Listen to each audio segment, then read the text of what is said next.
Good afternoon, everyone, and thank you for joining us. I'm Keren Yarhi-Milo, the Dean of SIPA and the Adlai E. Stevenson Professor of International Affairs.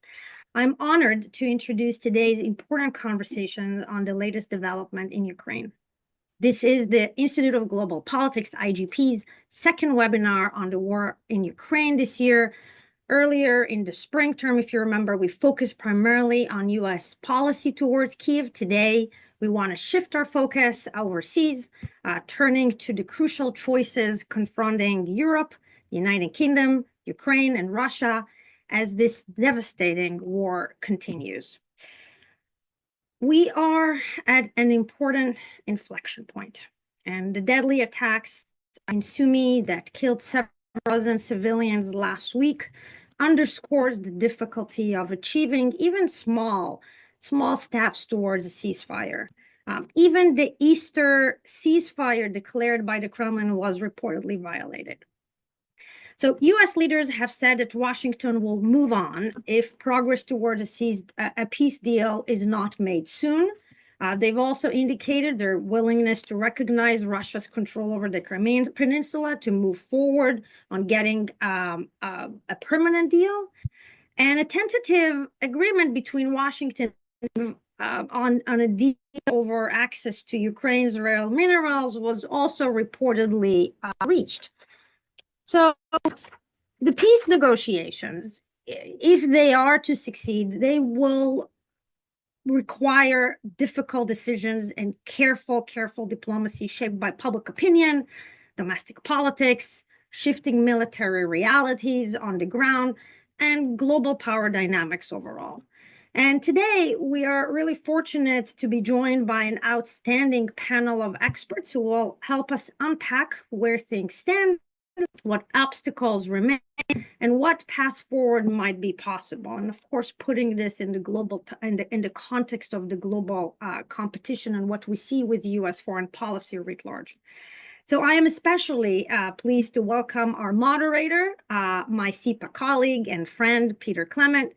Peter is an adjunct senior research scholar at the Saltzman Institute of War and Peace Studies, a former deputy assistant director for Europe and Eurasia at CIA, and one of the sharpest, most insightful voices on international security and Russian affairs. Thank you all the panelists for participating. And Peter, I'll turn over to you to introduce our panelists. Thank you. Thank you so much, Keren. First, let me say it's a pleasure to be here among such a distinguished group of speakers. Given our limited amount of time today, I'm not going to go in a whole great length here about the backgrounds of our very distinguished panel. I've asked each speaker to limit their comments to 9 minutes in response to a series of questions I will pose. And at the end of the 4 speakers, we will then turn over to the audience for questions and answers. So our first speaker is Professor Alexander Motyl from Rutgers University. He's published widely on Ukraine, books on the issue of the decline of empires. He's also an artist, an accomplished novelist, many novels. So I'm going to start with him to focus really on Ukraine. So my questions to you, Professor Motyl, I will just group them together. What does Zelensky need in these negotiations? What do you perceive to be his main constraints and also his red lines? And to what extent do internal politics in Ukraine limit the way he proceeds in any kind of a negotiation? And finally, do you see, if I were to produce a Venn diagram, is there a very specific area of overlap of the interests of Ukraine, the US, and Putin that might lead us to some kind of a settlement? Thank you very much for that introduction, and thanks to everybody for inviting me. Let me just take these questions one by one, and I'll repeat them simply to remind the audience of what you said, Peter. What does Zelensky need in these negotiations? The bottom line is very simple. It's Ukraine's survival as an independent state and nation. That's what Zelensky needs. It's really quite easy. He would desire, as do many Ukrainians within the political establishment, to recapture as many of the territories that Russia has occupied. But the bottom line is what he needs, what Ukraine needs, what Ukrainians need and want is quite simply continued survival as an independent state and nation. What are his time constraints and red lines? To some degree, the answer to that is the following, that the time constraints aren't up to him. It really kind of depends on what the United States, Europe, and Russia are inclined to do. By any measure, Ukraine is kind of the junior partner in these discussions. It can throw a wrench into the works, but it can't dictate when and how particular results should be achieved. That said, I would like to suggest that time is not necessarily on Russia's side. So in that sense, time isn't necessarily a constraint on Zelensky. Putin obviously thinks it is, but there's been a significant amount of research done in recent months to suggest that militarily, economically, and just about in any other capacity, Russia really is approaching something like a precipice. So is arguably Ukraine, but the bottom line is things matter more. What happens in Russia matters somewhat more. What's the red line? The key red line is any kind of Ukrainian official recognition of the occupied oblasts, of the occupied territories. That is simply not going to happen. That can't happen, and no Ukrainian would agree to that. It's perfectly fine for Ukraine to agree to recognize that Russia will control these territories on a temporary occupational basis for an uncertain period of time. Something along those lines is perfectly fine. Zelensky has even said that Ukraine would be, he, i.e. Ukrainians and Ukraine, would be willing to accept some kind of resolution along those lines. But the red line would be to officially recognize that these territories are now fully, officially, legally Russian. That's just not going to happen. How does internal politics fit in? For the time being, not much. There's a very broad and very deep consensus within Ukrainian society that Ukraine needs to survive and, if possible, recapture the territories that it's lost thus far. In that sense, regardless of what happens to Zelensky, whoever his successor would be, assuming that elections were to take place, as both Trump and Putin demanded, his successor would probably be General Zaluzhny, who's even more of a hardliner than Zelensky.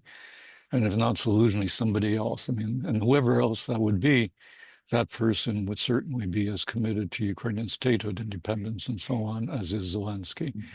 After, if and when a ceasefire or a peace are instituted, then one can imagine politics coming back with a vengeance. That would all obviously depend on the kind of terms and so on.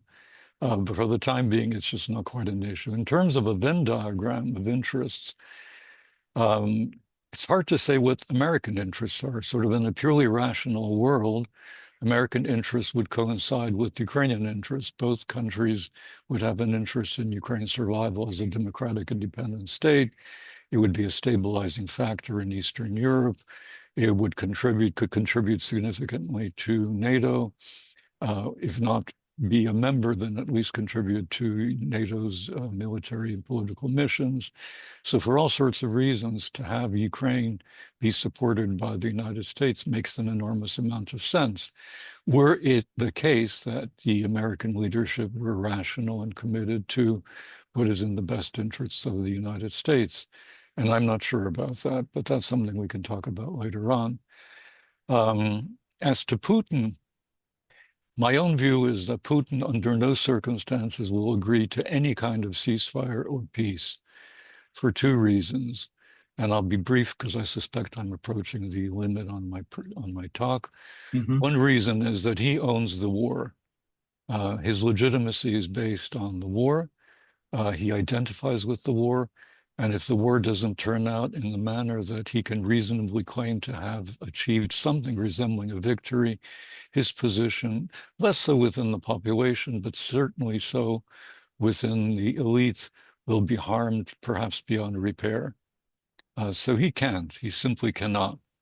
And then the second barrier, something that Mr. Witkoff doesn't understand, is that his minimum demand, and remember, the minimum demand of the Ukrainians is survival.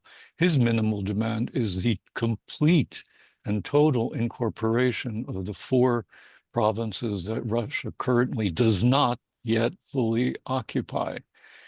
So it was in late 2022 that Putin and the Duma officially annexed Zaporizhia, Kherson, Donetsk, and Luhansk.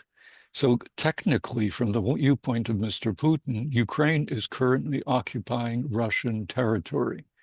He cannot agree to anything less than a full annexation of these 4 oblasts, and the Ukrainians will do everything in their power to prevent that, based on the record, based on the ability of the Russians to expand territorially over the last half year or so.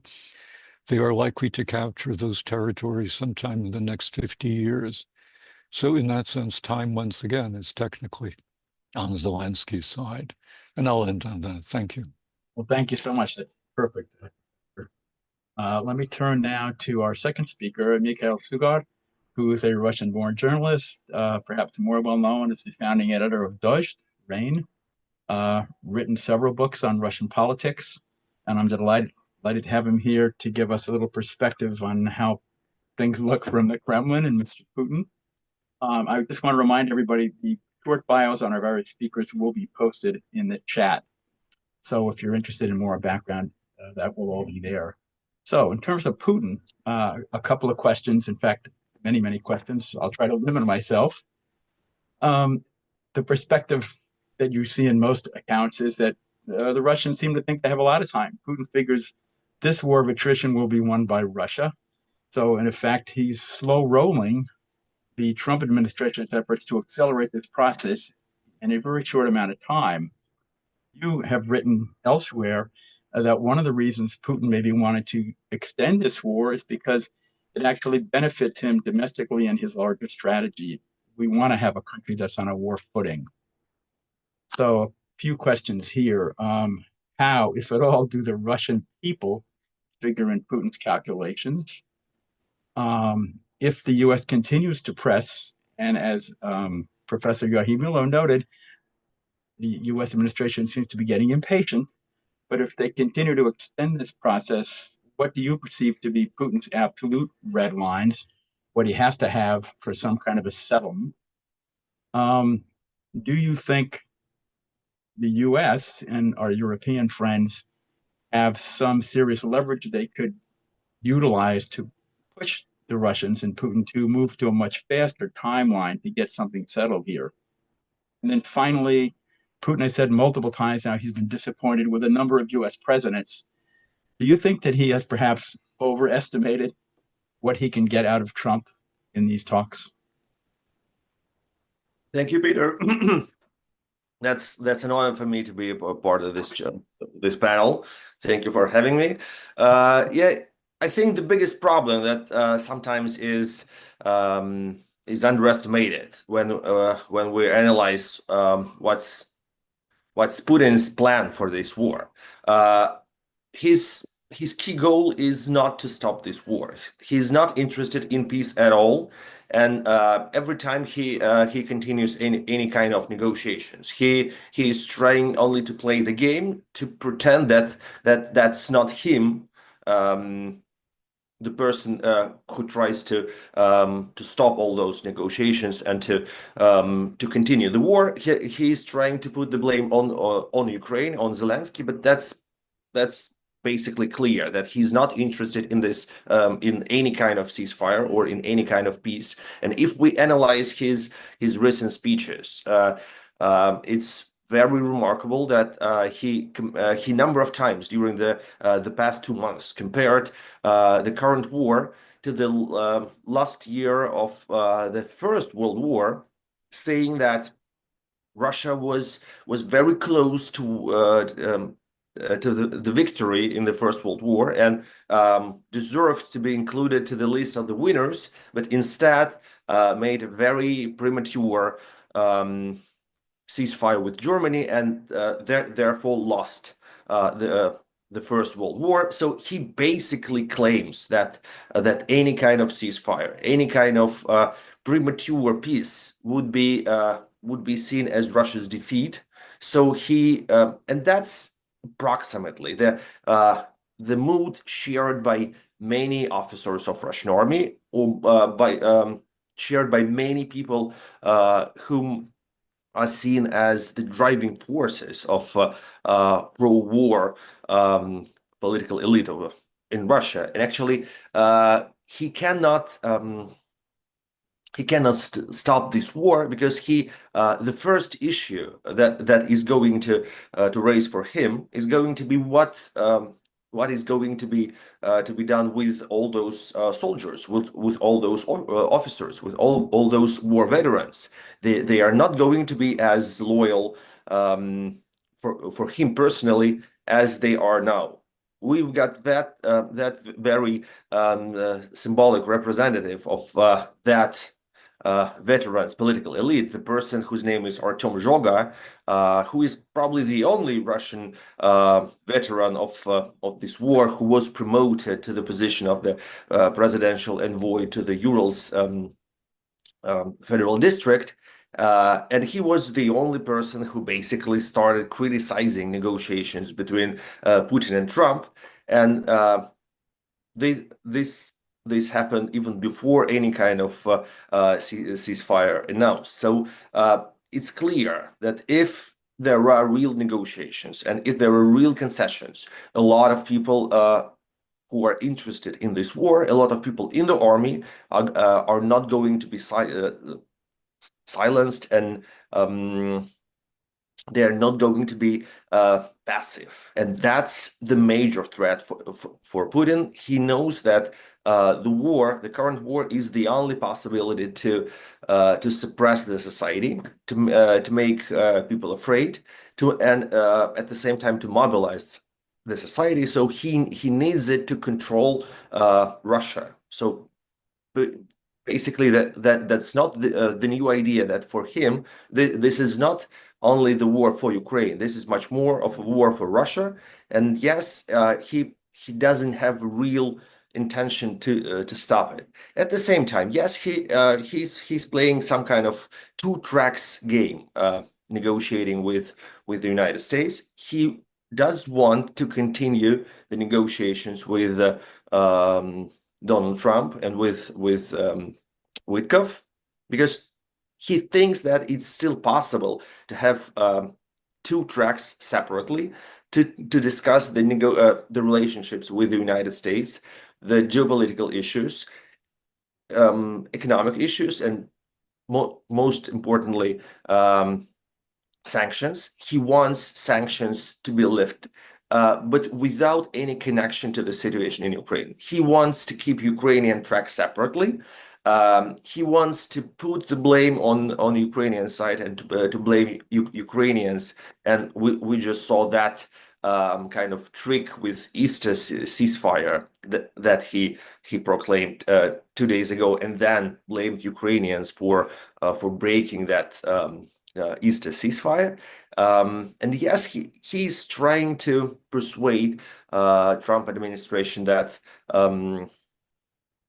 all kinds of relationships are possible without paying attention to what's happening in Ukraine. I think that's his strategy, and obviously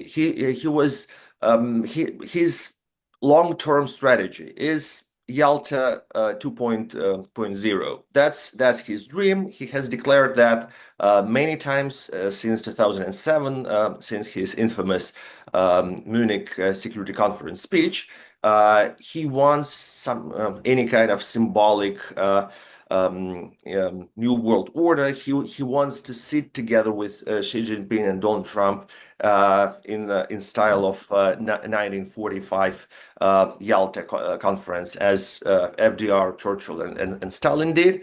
And basically, he understands that the current American administration is his unique historical opportunity. That's the only possibility for him to try to make history and to make that historical photo of three world leaders redividing the world. He basically needs to convince Donald Trump somehow that that's his that's quite a goal that can turn him into a historical American leader. But is there any kind of substance behind that? No. Is he ready to sacrifice his political strategy in Russia? Can he stop this war for the sake of that symbolic new world order? I don't think so. Thank you, Mikhail. Perfect timing. I have so many more questions, but I think I will save those for when I'm on campus and we can talk some more. Thank you again. Our next speaker is Professor Adam Tooze, Professor of History here at Columbia. If you do a search on Google, you will find he's widely published, written a lot of op-eds on a variety of issues. His specialty area, largely big picture issues involving the world economy and Europe. So with that in mind, I would like him to address some questions regarding the European perspective on the way forward, if there is a way forward in these negotiations on ending the war in Ukraine. So specifically, Professor, what does Europe, and here I mean really primarily the UK, France, and Germany, what do they need to be satisfied with any kind of settlement that might emerge? What tools can they employ, if possible, to increase their leverage and value in playing a significant role in such a settlement? A lot's been written about the fact that the French and the British in particular have explicitly said or put out the notion of a European peacekeeping force in Ukraine at the end of all this. I think the Germans are a little more cautious on this, but I'd like to hear your thoughts on how they view that. And finally, given your strong economic background, do you believe that economic issues need to be considered more thoroughly in these discussions about a possible settlement? Oh, thank you, Peter. It's a pleasure to be here. Perhaps let me start with the economic issue because it's already come up in Alexander's comments and it frames everything else. There's really two interlocking questions here, as Alexander pointed out. One is the state of the Russian economy, the other is the state of Ukraine's economy. And I have to say, as an external observer of this ongoing conversation, I'm struck by the recurring way in which the issue of Russia's potential economic weakness resurfaces in this debate. It comes and goes in waves. And the end of last year was a high point of speculation about the fact that the Russian economy was increasingly under pressure. Previously in the year, the mood swings had gone rather the other way. And now, of course, thanks to Trump's brutal interventions in the global trading system, we've seen oil collapse to $50. This matters because the Russian budget is made on the basis of an oil price. The Russian budget was set for a $70 oil price. Fossil fuel revenue, predominantly oil, accounts for a third of the Russian budget. So this is a very significant blow to the Russian economy. And if you go on Twitter or other platforms like that, you can see people speculating about the collapse of the Russian economy, which will be imminent and will mean that the time is not on Russia's side. I have to say, I find this a highly unpersuasive approach to understanding the logic of this conflict. I mean, if economics, if material concerns of the interests of Russia's oligarchs had been driving Russian politics in the first place, this attack on Ukraine would never have happened. This is not a regime that is principally dominated by economic logic. It has certain economic preconditions. It has to, like any other regime, balance distributional issues inside Russia, but it is not principally motivated by percentage point blips in GDP, which is what Russia has suffered so far, unlike Ukraine, which saw at the beginning of the war a truly dramatic collapse in its economic potential.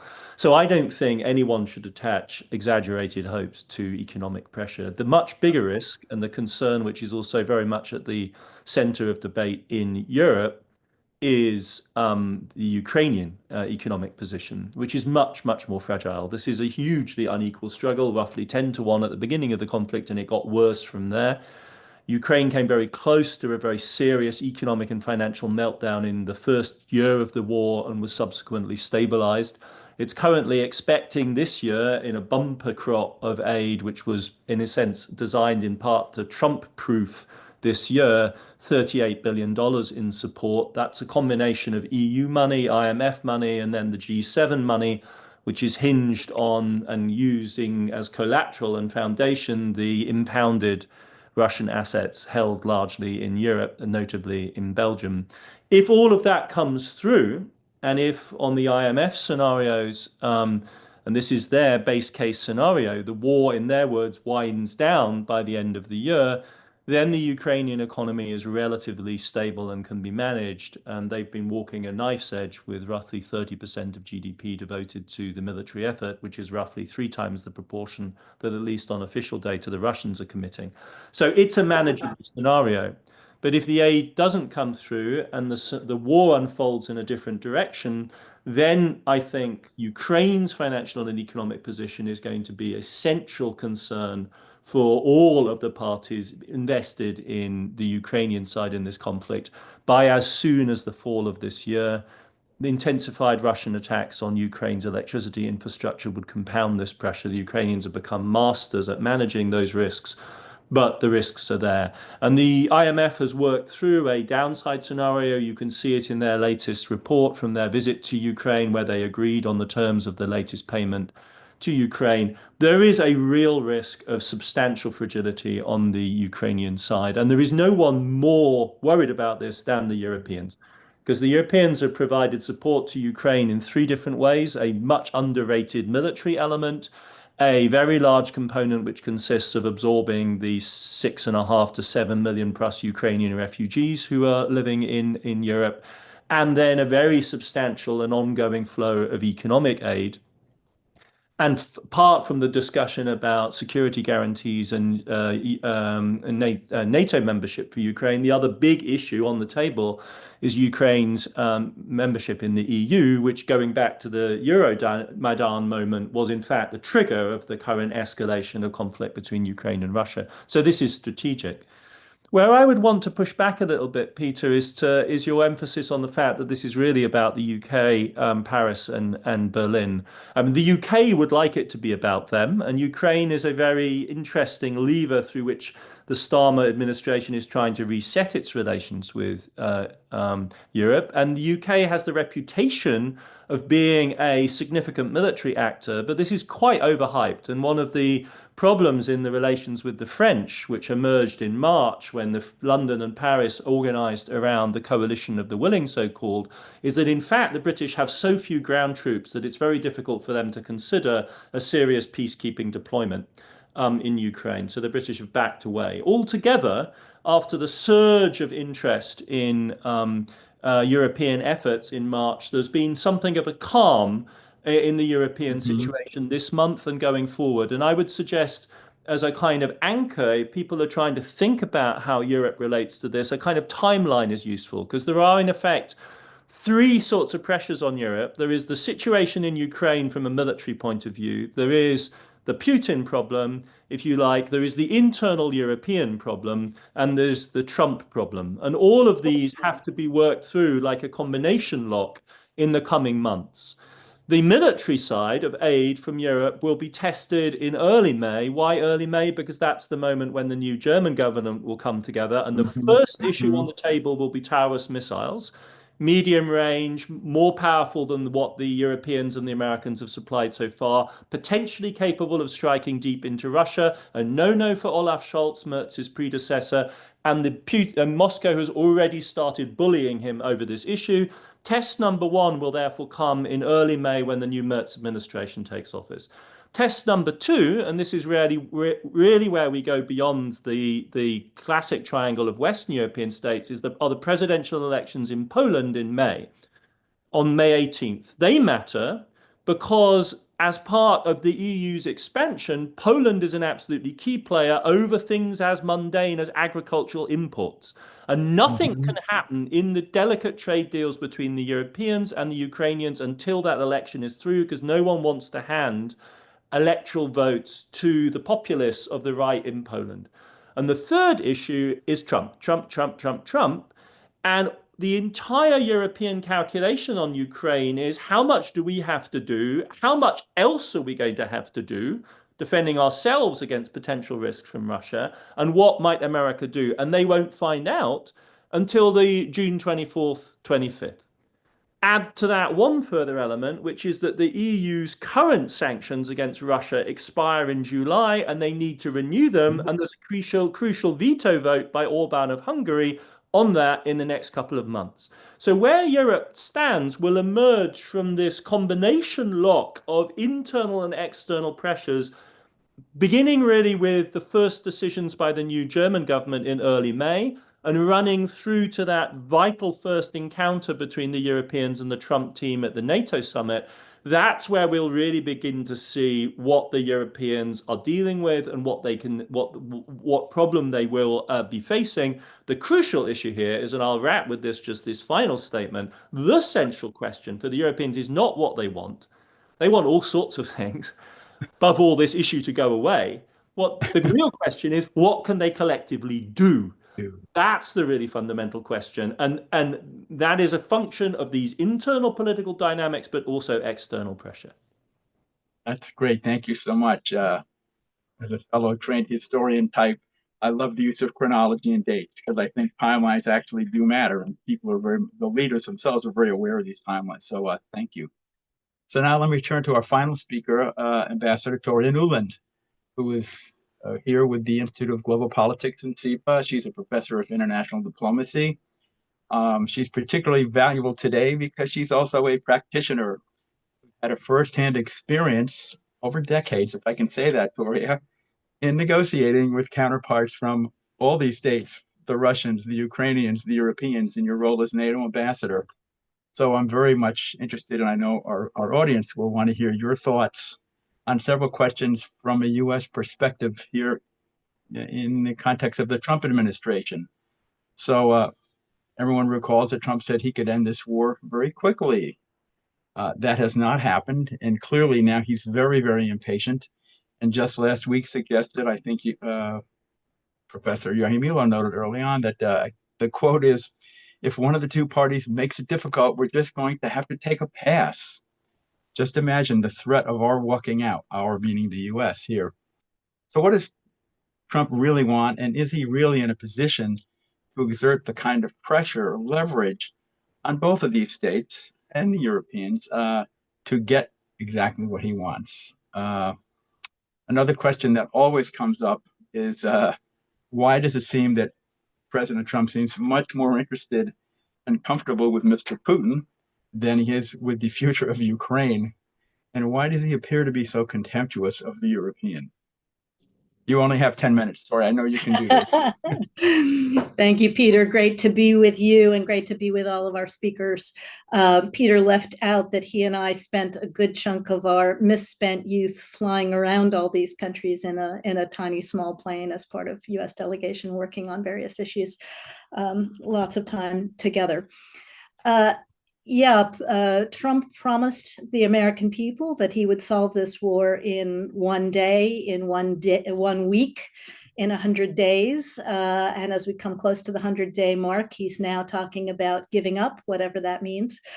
He's discovered that diplomacy is hard, that this set of issues, as all of our speakers have talked about, is laden with barnacles of history, mistrust, and of course, military aggression and a lot of blood and treasure lost on both sides, and very, very different perceptions of what constitutes a stable Europe, a stable global world order. You have to start with the fact that Trump has absolutely made clear that he is a great power chauvinist. His idea of how this world ought to be run is that the biggest powers, very much, as speakers have said, whether we're in 1830, we're in 1930, or we're in 1945, the great powers ought to divide up the world, have spheres of influence, trade with each other, and small states don't matter. And that includes his perception of a lot of the individual European states. He doesn't think any of them, with the possible exception of Germany, we'll see how he treats Germany, have much weight on the planet, and he doesn't really understand the EU as a collective force, or at least how to use it. So the other piece of this that is pretty stunning is the way the diplomacy has rolled out on the United States side, where you have two different negotiators in the game. You have Witkoff talking to Putin, and you have General Kellogg making trips to Ukraine. And that is always, and nobody really talking to the Europeans in a serious way, except over the last couple of weeks. You know, I would argue that, in fact, particularly given that he has shown he is willing to use tariffs, use sanctions, use pressure, including turning off US support for Ukraine, berating leaders in public, etc. Trump actually, and not just with Moscow and with Kyiv, but also with Europe in terms of the tariff threat, Trump actually has a huge amount of leverage in his pocket if he were willing and had negotiators who were willing to roll up their sleeves and at least get a stable stasis to this war. But the veering back and forth and the pressuring of the little guy, I don't think is going to get us there, nor is the negotiating in public. You know, just in recent days, we've heard about a Trump plan that is supposedly on the table that would include giving sovereignty over Crimea to Russia, taking NATO off the table for Ukraine, freezing the war on the current lines, some kind of sanctions relief for Russia, unarticulated, and some kind of ongoing security guarantee for Ukraine, unarticulated. As Alexander has said, that would be a very difficult pill for Ukraine to give up Crimea and to give up NATO. But one question that they will ask and will continue to ask is, are they allowed to have a military strong enough to prevent Russia from restarting the war at will? And are they guaranteed, even if they were willing to give up Crimea, which I think is going to be very difficult for any Ukrainian leader, are they going to be able to have the support of Europe and the United States in keeping the status of the Russian-occupied territories undecided, at least for the future? And are they going to have the economic integration that they need with Europe to survive, as Adam has said? On the Russian side, I agree with Mikhail that, you know, Putin has declared this existential for Russia. He has a problem with his military when they come home, as Russian leaders learned after Afghanistan. He has an economy that's completely on a war footing. And he's not getting anything near his maximalist aims. So without more pressure on Russia, and I think actually Trump has it in his pocket to put a lot more pressure on Russia were he willing to do so. You know, with oil prices as low as they are, as Adam has said, you could lower the price cap, you could get more of the Russian fleet, you could put tariffs on Moscow. You know, he conceivably could show Putin that, and a continued willingness to support Ukraine with intelligence, to encourage the Europeans, if the US will not do it, to provide weapons and potentially to use Putin's frozen assets for weapons. But he's not choosing to use that leverage either. And with regard to Europe, Trump has a lot of leverage there too. He's asked Europeans to increase their defense budgets. He's said that it's up to them to do more in Ukraine. They are offering a peacekeeping force. Whether that's a good idea or not, it's something that could contribute to security in Ukraine were he to take advantage of it. They have just in recent weeks agreed to increase their defense budgets and allow themselves to lift caps in that regard. He could say to the Europeans, okay, you give the weapons to Ukraine, you invest in your own defense, which helps with NATO, and you invest with us in European defense. So there are many places that Trump could go, but walking away is going to be very, very risky, obviously for Ukraine and obviously for Europe. And it depends what that walking away looks like. If we stop giving intelligence to Ukraine, Ukraine will collapse in a matter of weeks, and then that collapse will be on Trump, and the American people and even his own party are not going to support that. Wow. Thank you, Doria. We are now at the 12:40 mark. We have some time, about 18 minutes or so for Q&A. We're happy and we welcome some questions. If you could please send your questions in, and as soon as they're posted, I will pass them along. I have a few that we got early on. Many of them have actually been covered in the comments by our speakers. There's one that's kind of a unique angle that relates to U.S. domestic politics. And the question is this: in U.S.-based interest groups, especially Ukrainian American voters, put some degree of pressure on the Trump administration. I don't know who would want to take that question on. Professor Motyl, perhaps? Victoria? Sure. Well, the number of Ukrainians in the United States, people who trace their origins to Ukraine, is about 1.2 million. Those who are actually, traditionally Ukrainians have been Republican. Increasingly in recent years, they've been moving into the Democratic camp. But how many of those Ukrainians think in terms of the homeland, think in terms of the influence of the diaspora in Washington politics? My guess personally that it's significantly less than 1.2 million. Then when you add to that the fact that Ukrainians are dispersed, they don't form a bloc in any particular state or city. Anyway, taking all those factors into account, I conclude with the argument, with the statement that their ability to influence politics in Washington is at best minimal. At particular junctures, if the community mobilizes its resources and engages in significant lobbying, it could have a marginal influence, and it's done so in the past.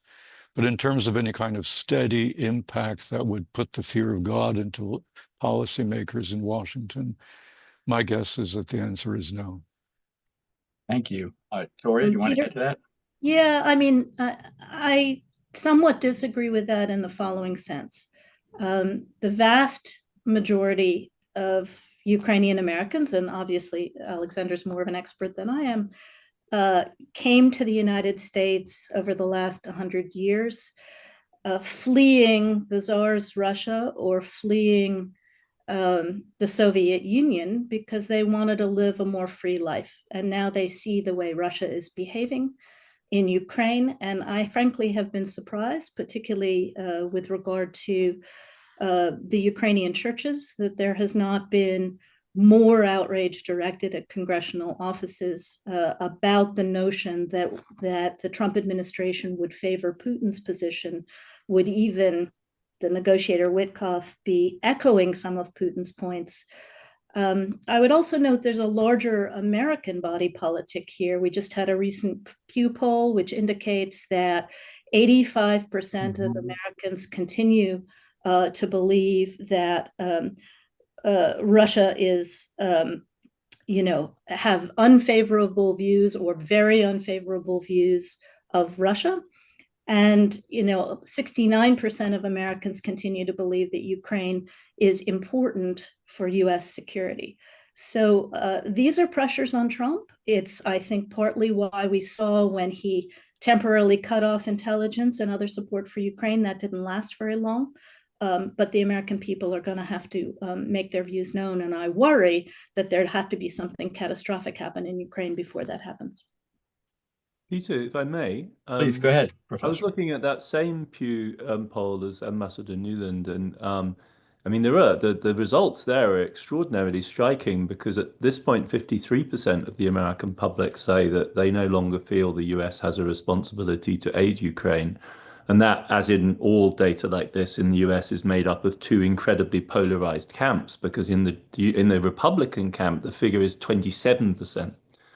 So insofar as the Republican or the GOP or the Trump White House's policy is driven by essentially catering to the electorate, its core electorate, the appetite for continued support is just not there in that group, or rather there are building majorities that disfavor continuing US backing. At least as I read the Pew data, this may be a slanted view. Thank you all. I don't see any new questions coming in, but I actually have several others I'd like to pursue, if you bear with me here. First, much has been said in recent weeks about ongoing U.S.-Ukrainian negotiations about some kind of a deal on minerals and rare earth elements and U.S. rights to mineral resources in Ukraine. Some people have even argued that some kind of a U.S. role, direct involvement in this activity in Ukraine would basically represent a kind of tripwire that might help protect Ukraine against further Russian incursions. I'm curious how our panelists here view that concept. Well, if I could start the remarks, the conversation, it all depends on what the deal is. The first draft was exploitative and colonial. The second draft, which was supposed to have been signed in Washington, was far more equitable. The third draft seems to have become a reversion to the exploitative colonial character of the first. The Ukrainians have made or have suggested that a variety of substantive changes be made. And if those are acceptable to the American side and to the Ukrainian side, then, bully for both of them. Now, it's not as if the rare earths are going to come online in the next week. It'll probably take some 10 years, as I've been told by people who do this kind of work. So the mere fact of a treaty or a deal of some kind with the United States would certainly be of some symbolic importance. And as you said, it might even serve as a tripwire of sorts. But the bottom line is it advantageous to both sides?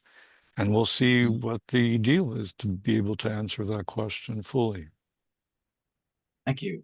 I would like to Mikhail, please. Yeah. I think we all heard that, and President Trump revealed the real interest behind the mineral deal during his last phone conversation with President Zelensky. He said that he wants to have Ukrainian power plants in American ownership. And I think that was pretty transparent and pretty sincere. And basically, it's more or less well known that all those rare earths or other minerals from the mineral deal, they might worth 500 billions, but probably they would take 600 billions to extract them. It's going to take a long time and like a lot of technologies. It's not going to be really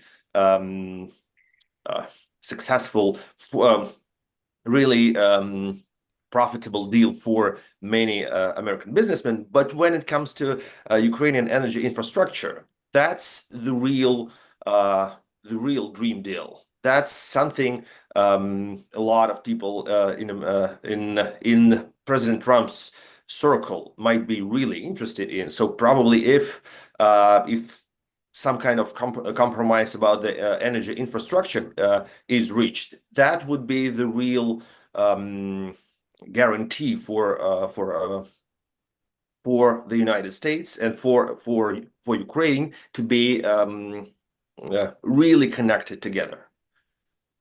Are you referring specifically here to nuclear energy, nuclear reactors?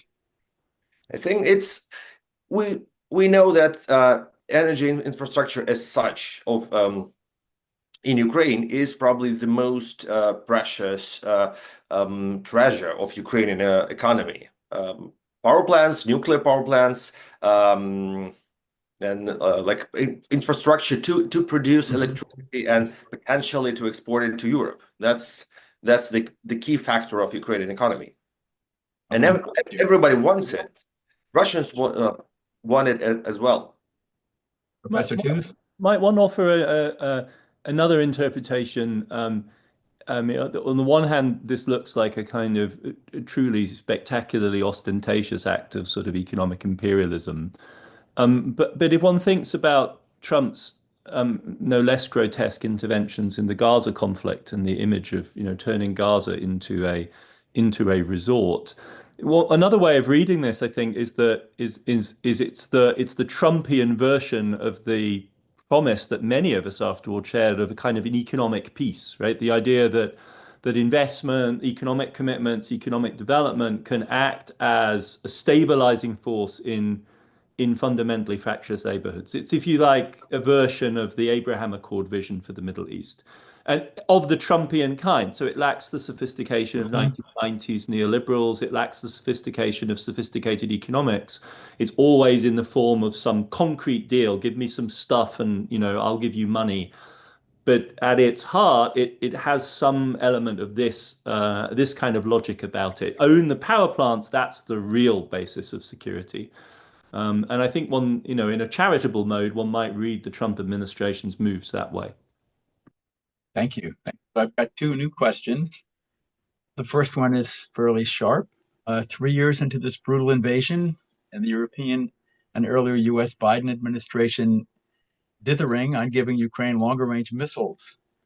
When will the US have the courage to give Ukraine these much needed missiles, which could have turned the war in Ukraine's favor much earlier? I've heard this obviously debated in many places. I'm curious, anybody want to take a stab at that one?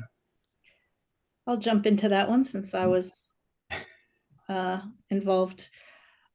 Look, I think earlier in the war, there was this question in the Biden administration's mind about escalation and concern that these kinds of weapons, which Putin had warned us against, might trigger Russia to respond directly vis-a-vis NATO, use nuclear weapons, etc. I personally thought those concerns were overhyped, and that Putin successfully intimidated us at a certain point. But over the last year, the US has given, and so has the UK and France, and now there's a question about Germany, the Taurus, long-range weapons to the Ukrainians, and they did make a manifest difference in the war, particularly in light of the Russians starting to deploy their longest range weapons, the Kinzhals, etc., on key pieces of critical infrastructure. The problem now is that the Trump administration is not interested in providing any weapons to Ukraine. So it's really going to be up to Europe to fill that gap if Ukraine is going to sustain itself. So a related follow-on question from a different listener. Regarding the Trump-Putin relationship, do the panelists assess that Trump's endorsement of pro-Russian narratives are part of a negotiating tactic to win goodwill from Putin, or does the White House genuinely share these viewpoints? Tori, do you want to go first on this one? I guess so. I'm not exactly sure which negotiating tactics, because the administration's sort of been all over the place. I think it goes back to where I started, which is that Trump thinks the big game is restoring a working economic geopolitical relationship with Putin's Russia. Why he thinks that, given the long history of US presidents being disappointed by their relationship with Putin, I'm not so sure. But I think what's more interesting than that question is when Trump says he's going to walk away, what does that mean? Because is he going to walk away from sanctions on Russia? Is he going to walk away from intelligence support for Ukraine? He will give Ukraine to Putin if he does those things. Now, if he maintains the status quo, and then it'll be a question of whether Europeans can pick this up, and or if he gets, pissed off at Putin, there's considerable pressure he could bring to bear. So I have another question, and this is really for Mikhail. You present a very provocative perspective on Putin needing this war to basically maintain his position at home, if I'm reading this correctly, and concerns about the returning veterans. As you were talking, I was reminded immediately of the Decembrists in the early 19th century, and I'm wondering if you see a possible parallel there. Is there a concern about these veterans coming home, either being disillusioned or angry, or are they really going to be more neutral and not necessarily hostile to the fact that they were caught up in this war? Thank you for this question. It's very hard to draw any parallels with Russian history because, yeah, I think in the beginning of 19th century, Russia was quite a very different country. And the main difference is that majority, or at least huge part of current Russian society is very westernized. And like Russia has never been that prosperous as it is now, and many people in Russia, why are they trying to pretend that nothing is happening? Because for majority of Russians, there is no war. They continue enjoying their lives. They continue being very apathetical and very apolitical, and they are scared to protest. They don't want to go to fight to the front line, and they are given that opportunity. They can live in the situation when there is no war, and only in the most depressive regions, in the poorest regions of Russia, in the poorest towns, all those people who are Putin's power base, the least prosperous, the least educated, they are the potential soldiers in this warfare, and they are obviously the most staunch support, the most ardent supporters of this war and of President Putin.